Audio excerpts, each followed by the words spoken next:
قرآن مجید میں اللہ رب العزت نے پیغمبروں سے متعلق جتنے بھی واقعات بیان کیے ہیں ان میں نوع انسانی کے لیے ہدایت اور پیغام ہے۔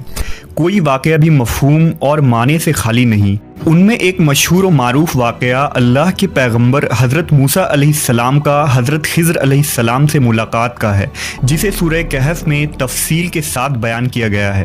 اس واقعے میں اللہ نے حضرت خضر علیہ السلام کے ذریعہ اپنے کارخانہ مشیت میں رونما ہونے والے حادثات میں سے چند ایک پر سے پردہ اٹھایا ہے۔ واقعہ کچھ یوں ہے کہ ایک مرتبہ بنی اسرائیل نے حضرت موسیٰ علیہ السلام سے پوچھا، اے اللہ کے پیغمبر، کیا اس روئے زمین پر آپ سے بھی بڑا کوئی عالم ہے؟ موسیٰ علیہ السلام نے فرمایا، میں سب سے زیادہ علم والا ہوں۔ لیکن اللہ تبارک و تعالیٰ کو حضرت موسیٰ کی یہ بات پسند نہ آئی، لہٰذا موسیٰ علیہ السلام پر وحی آئی کہ ہمارا ایک بندہ مجمع البحرین پر ہے جو آپ سے زیادہ علم رکھتا ہے۔ اس پر حضرت موسیٰ علیہ السلام نے اللہ سے درخواست کی کہ انہیں اس شخص سے ملاقات کرنی ہے تاکہ انہیں جو غیر معمولی علم عطا ہوئی ہے اس سے آپ استفادہ کر سکیں۔ اللہ نے فرمایا، اس بندے کا نام خضر ہے، ان سے آپ کی ملاقات ایک صورت میں ہوگی۔ اللہ نے موسیٰ علیہ السلام کو حکم دیا کہ ایک مچھلی اپنے توشہ دان میں رکھ لیں اور سفر پر نکل پڑیں۔ جس مقام پر یہ مچھلی گم ہو جائے گی اسی مقام پر وہ شخص ملے گا۔ لہٰذا موسیٰ علیہ السلام نے مچھلی کو اپنے زنبیل میں رکھا اور اپنے خلیفہ یوشع بن نون کو لے کر اس شخص کی تلاش میں نکل پڑے۔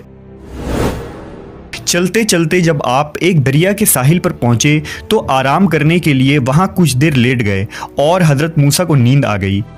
اچانک وہ مچھلی ٹوکری میں تڑپنے لگی اور اچھل کر اس دریا میں چلی گئی۔ آپ کے خلیفہ حضرت یوشع نے دیکھا کہ وہ مچھلی جس جگہ گری وہاں پانی ساکت ہو گیا اور ایک راستہ بن گیا۔ جب حضرت موسیٰ علیہ السلام بیدار ہوئے تو حضرت یوشع انہیں یہ عجیب واقعہ بتانا بھول گئے اور دونوں آگے چل دیے۔ جب دوسرے دن یاد آیا تو حضرت یوشع نے آپ کو سارا واقعہ سنا دیا، لہٰذا حضرت موسیٰ سمجھ گئے کہ یہ وہی مقام تھا جہاں اس مرد صالح سے ملاقات ہونی تھی۔ لہٰذا آپ دونوں واپس اسی راستے پر لوٹے اور اس مقام پر پہنچے تو دیکھا کہ وہاں ایک چٹان پر چادر اوڑھے ایک شخص بیٹھا ہے۔ وہ شخص حضرت خضر علیہ السلام تھے۔ حضرت موسیٰ نے انہیں سلام کیا اور اپنا تعارف کروانے کے بعد فرمایا کہ مجھے آپ وہ خاص علم سکھا دیں جو اللہ نے آپ کو عطا فرمایا ہے۔ حضرت خضر نے کہا، اے موسیٰ، یہ ممکن نہیں کیونکہ آپ صبر نہیں کر پائیں گے۔ لیکن حضرت موسیٰ علیہ السلام نے اصرار کیا اور کہا، انشاءاللہ آپ مجھے صبر کرنے والا پائیں گے۔ حضرت خضر نے کہا، تو پھر ایک شرط ہے کہ جب تک آپ میرے ساتھ رہیں گے کسی معاملے میں مجھ سے سوال نہیں کر سکتے جب تک کہ میں خود آپ کو اس کی حقیقت بیان نہ کر دوں۔ لہٰذا حضرت موسیٰ نے شرط منظور کر لیا اور دونوں بزرگ اس ساحل کے راستے چل پڑے۔ چلتے چلتے آپ ایک مقام پر پہنچے جہاں ملاح لوگوں کو کشتی پر سوار کر رہا تھا تاکہ وہ لوگوں کو دریا پار کرا دے۔ جب اس ملاح نے حضرت خضر کو دیکھا تو پہچان لیا کہ یہ اللہ کے ایک نیک بندے ہیں، لہٰذا اس نے آپ دونوں سے کوئی کرایہ نہ لیا اور اپنی کشتی میں سوار کر لیا۔ جب کشتی چلنے لگی اور دریا کے لہروں کے درمیان پہنچی تو حضرت خضر نے اس کشتی کا ایک تختہ توڑ دیا جس سے کشتی میں سوراخ ہو گیا۔ اس پر حضرت موسیٰ علیہ السلام نے کہا، اس ملاح نے آپ کے ساتھ اتنا اچھا سلوک کیا اور بدلے میں آپ نے اس کی کشتی توڑ ڈالی، یہ آپ نے بہت برا کام کیا۔ اس پر حضرت خضر نے کہا، میں نے آپ کو پہلے ہی کہا تھا کہ آپ صبر نہ کر سکیں گے۔ لہٰذا حضرت موسیٰ نے معذرت کی اور کہا کہ میری اس غلطی کو درگزر کر دیجیے، میں اپنا وعدہ بھول گیا تھا۔ اسی دوران ایک چڑیا آئی اور اس کشتی کے کنارے بیٹھ کر دریا میں چونچ ڈالا اور پانی پینے لگی۔ حضرت خضر علیہ السلام نے حضرت موسیٰ سے کہا، میرا اور آپ کا علم دونوں ملا کر بھی اللہ کے علم کے سامنے اتنی حیثیت بھی نہیں رکھتی جتنی ابھی اس چڑیا کے چونچ میں اس سمندر کا پانی ہے۔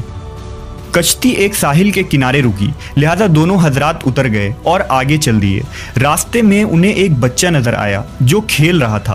حضرت خضر آگے بڑھے اور اس بچے کی گردن مروڑ کر اسے قتل کر ڈالا۔ یہ دیکھ کر حضرت موسیٰ علیہ السلام بہت غضبناک ہوئے اور غصے میں بولے، یہ آپ نے کیا کر ڈالا؟ آپ نے ایک معصوم نفس کی جان لے لی۔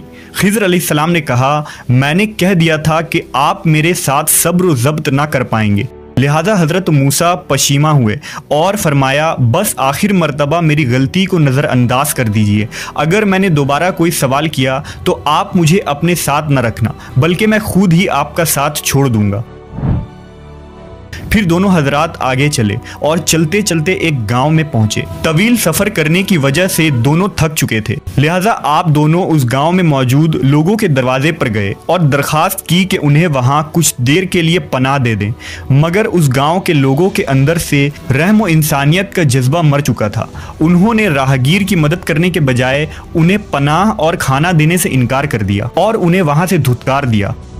جب وہ اس گاؤں سے جانے لگے تو خضر علیہ السلام نے دیکھا کہ وہاں ایک مکان ہے جس کی دیوار پرانی ہو گئی تھی اور وہ جھکی ہوئی تھی، وہ دیوار بہت جلد گرنے والی تھی، لہٰذا حضرت خضر نے بڑی محنت سے اس دیوار کی مرمت کی اور اسے سیدھا کر دیا۔ اس پر موسیٰ علیہ السلام نے کہا بستی والوں نے نہ ہی ہمیں پناہ دی اور نہ ہی مہمان نوازی کی، اس کے باوجود آپ نے ان کا یہ دیوار سیدھا کر دیا، آپ کو چاہیے تھا کہ اس کے بدلے ان سے کچھ اجرت ہی لے لیتے۔ لہذا حضرت خضر علیہ السلام نے فرمایا اب تمہارے اور میرے راستے الگ ہوتے ہیں، افسوس کہ تم سے صبر نہ ہو سکا، لیکن میں تم سے جدا ہونے سے پہلے ان کاموں کی وجہ بتا دیتا ہوں جو میں نے کیے۔ اس کشتی کو توڑنے کی وجہ یہ تھی کہ وہ ملاح اپنی کشتی لے کر ایک ایسی جگہ سے گزرنے والا تھا جہاں ایک ظالم بادشاہ کی حکومت ہے اور وہ ان علاقوں سے گزرنے والی ہر کشتی کو ضبط کر لیتا ہے۔ جب وہ اس علاقے سے گزریں گے تو اس کشتی میں نقص ہونے کی وجہ سے وہ بادشاہ ان سے کشتی نہ چھینے گا اور انہیں چھوڑ دے گا۔ اس طرح اس غریب ملاح کا روزگار بچ جائے گا اور وہ بچہ جسے میں نے قتل کیا وہ بڑا ہو کر ایک بدکار شخص بننے والا تھا جو کفر اور سرکشی کرتا اور اپنے ماں باپ کے لیے آفت بن جاتا، لہٰذا بحکم الہی میں نے اسے قتل کر دیا تاکہ اس کے ماں باپ اس کے فتنے سے محفوظ ہو جائیں، اور اب اللہ بدلے میں انہیں ایک نیک اور صالح اولاد سے نوازے گا۔ وہ دیوار جس کی میں نے مرمت کی، اس دیوار کے نیچے ایک خزانہ دفن ہے جو 2 یتیم بچوں کی وراثت ہے اور جسے اس کے باپ نے وہاں دفن کروا دیا تھا۔ اگر وہ دیوار گر جاتی تو اس بستی کے لوگ وہ خزانہ لے لیتے، مگر اب وہ خزانہ محفوظ ہے اور جب وہ یتیم بچے جوان ہوں گے تو وہ خزانہ انہیں مل جائے گا، اس طرح وراثت ان کے اصلی حقدار تک پہنچے گی۔ یہ سارے کام میں نے خود اپنی مرضی سے نہیں کیے بلکہ یہ اللہ کا حکم تھا جس پر تم صبر نہ کر سکے۔